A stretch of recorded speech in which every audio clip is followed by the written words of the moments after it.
The school bus rattled down the uneven road as the morning sun cast golden stripes across the dusty windows. A few kids laughed loudly, their voices bouncing through the narrow aisle, while others slumped against their seats, earbuds in, trying to block out the noise. Near the middle, a girl sat quietly, her eyes lowered, her small hands clutching the straps of her worn backpack. She didn't know that today, on this very ride, her silence would be shattered. Because the moment a cruel hand grabbed her neck, squeezing in mock dominance, the entire bus froze.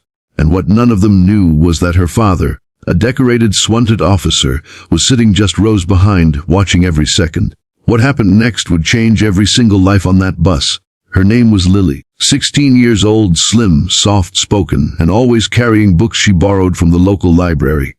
She wasn't invisible, not really. People noticed her, but they didn't notice her in the way she wished. To most of the kids on the bus, Lily was the quiet girl, the one who never fought back, never spoke up, and never raised her voice above a whisper. And to a certain group of boys, that made her the perfect target. Every day, they taunted her. They made jokes about her oversized glasses, her second-hand clothes, and the way she stuttered whenever someone suddenly demanded her attention. Sometimes, they tossed her notebooks down the aisle. Sometimes, they blocked her way when she tried to get off.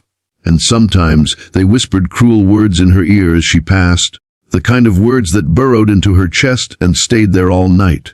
Lily's father, David, had recently returned from a grueling mission overseas. A SWAT officer with years of training, he'd faced situations that would break most men, but nothing broke him more than the tired look in his daughter's eyes when she came home from school. He noticed the way she smiled less, how her laughter had disappeared, and how her shoulders seemed to sink under the invisible weight she carried. He asked her many times, "Lily, is someone bothering you?" But she always answered the same way, "No, Dad, I'm fine." She didn't want to worry him, didn't want him to step into her world and make things worse. That morning, however, David decided to ride with her. He'd taken leave from work and disguised himself in plain clothes, just another tired parent hitching a ride. He sat toward the back, his cap pulled low, scanning every detail with the instincts of a man trained to read danger before it unfolded. The bullies didn't notice him at first. They noticed Lily, though, like they always did. One boy, taller than the rest, with a cocky grin plastered across his face, strutted down the aisle. His friends chuckled behind him. He stopped at Lily's seat, blocking the light streaming in through the window. She shrank slightly, pulling her backpack tighter. "Morning, Mouse," he sneered, still too scared to say anything. His friend snickered. He leaned closer. "What if I made you talk?" Before she could react, his hand shot out and wrapped around her neck. Not tightly, but firm enough to make her gasp. Her eyes widened in panic. She froze the same way she always froze, heart hammering in her chest. The bus went quiet, kids whispering, waiting, some amused, some horrified. But David saw everything. His training told him to act fast, but his heart told him to wait. He wanted to see how far they would go, to witness what his daughter had been enduring. His jaw clenched, muscles coiled like a spring. And then it happened.